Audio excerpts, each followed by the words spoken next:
কাঁটা বেছে নিয়ে মাছ আমি খুব ভালো করে ধুয়ে নিয়েছি। এবার নুন হলুদ মাখিয়ে ভেজে নেব। সমস্ত মাছটা ভেজে নিয়ে কড়াইতে তেল গরম করে দিয়ে দিলাম দারুচিনি, পেস্ট করে রাখা জিরে, আদা এবং ধনে, তার সাথে কাঁচা লঙ্কা আর দিয়ে দিয়েছি টমেটো। এবার খুব ভালো করে নাড়িয়ে নেব। বেশি টমেটো বলে আমি গোটায় দিয়ে দিয়েছি, আপনি গলে যাবে। এখন মশলাটা কিন্তু খুব সুন্দর ভাজা ভাজা হয়ে গেছে, টমেটো একদম ম্যাশ হয়ে গেছে। দিয়ে দিলাম হলুদ। এবার আবারও খুব ভালো করে নাড়িয়ে আর একটু ভাজা ভাজা করে নেব। প্রয়োজন মনে করলে এর মধ্যে একটুখানি জল দিয়ে দিতে পারেন। মশলার মধ্যে একটুখানি জল দিয়ে দিয়েছি, মশলা কিন্তু একদমই তৈরি। এবার আমরা জল অ্যাড করতে পারি। অ্যাড করে দিচ্ছি পরিমাণ মতো জল।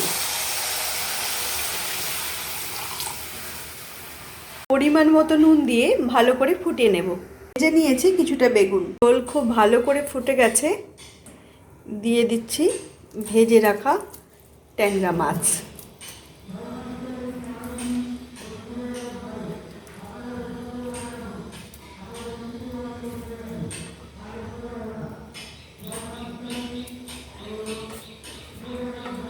নদীর ট্যাংরা মাছ খেতে খুব সুন্দর, সমুদ্রের ট্যাংরা মাছ অতখানি ভালো লাগে না।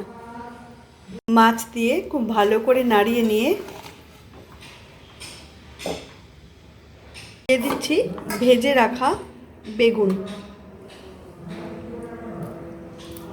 একদম বেগুন ভাজা খাওয়ার মতোই বেগুন কিন্তু ভেজে রাখা হয়েছে। দিয়ে দিয়েছি ধনেপাতা। এবার খুব ভালো করে একবার ফুটিয়ে নেব। বেগুন ট্যাংরা সম্পূর্ণ তৈরি হয়ে গেছে। এবার আমি গ্যাসের ফ্লেম বন্ধ করে দিলাম। আজকের মজাদার রেসিপি বেগুন ট্যাংরা একদম তৈরি। ধনেপাতা দিয়ে বেগুন ট্যাংরা একদম জমে যাবে গরম গরম ভাতের সাথে। আজকের মতো এটুকুই, আবার আসবো পরের ভিডিও নিয়ে।